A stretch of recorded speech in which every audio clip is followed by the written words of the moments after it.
and learn from the local practices and traditions is a good thing, so long as those practices do not clash with the teachings of Islam.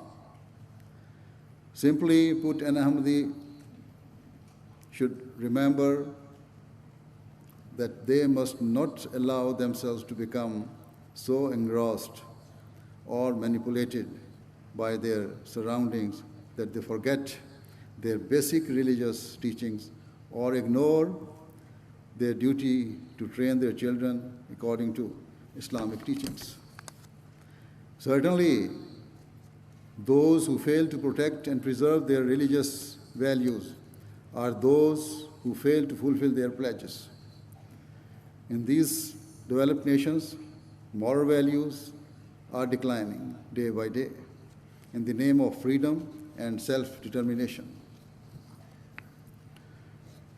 Some of our Ahmadi women and girls are also being negatively affected by this, but they should realize that such so-called freedom bear no relation to the success and progress of their nation. Can it be said that going to nightclub whilst dressed in a way that exposes almost all of your body and dancing with men will help a country to develop and succeed? Certainly not. Can it be said that drinking alcohol and losing one's senses and acting shamelessly in something that will boost your something that will boost your country? Can this be considered service to one's nation? Of course not. These are just a couple of examples, and there are many other harmful things that are prevalent in this society, which secular people try to justify in the name of freedom of choice or progress, but which have been declared as obscene by Allah, the Almighty, and His Messenger, sallallahu alaihi wasallam, and which take mankind away from its Creator. Though such things are championed as examples of a free and modern society,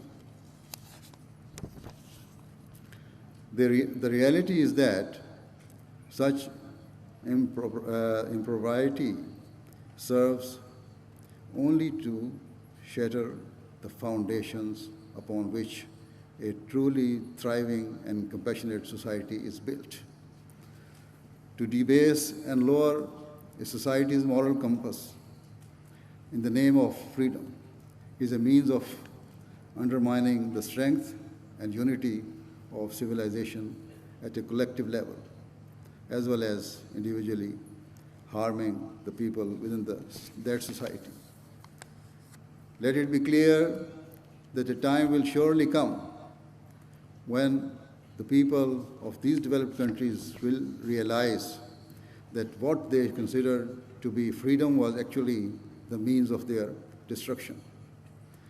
Now we have reached a stage where even some non-Muslims are speaking out to condemn these extreme levels of immodesty and indecency within their societies.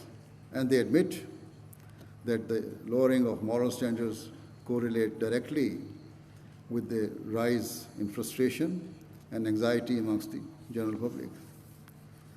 As a result, there is absolutely no reason for any of you to bear an inferiority complex or to feel embarrassed upon the practice of your faith. Worldly people may claim that exposing one's body, dressing suggestively, or bringing sexual behavior into the public arena are signs of progressive society, and one in which freedom of expression is valued. However, they could not be more wrong.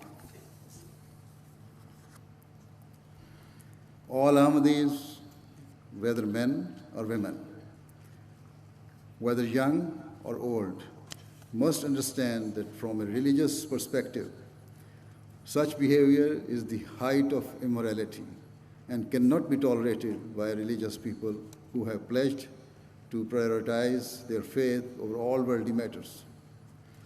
Therefore, whilst living in the Western world, it is of vital importance that Ahmadi Muslims guard themselves against the ills of society.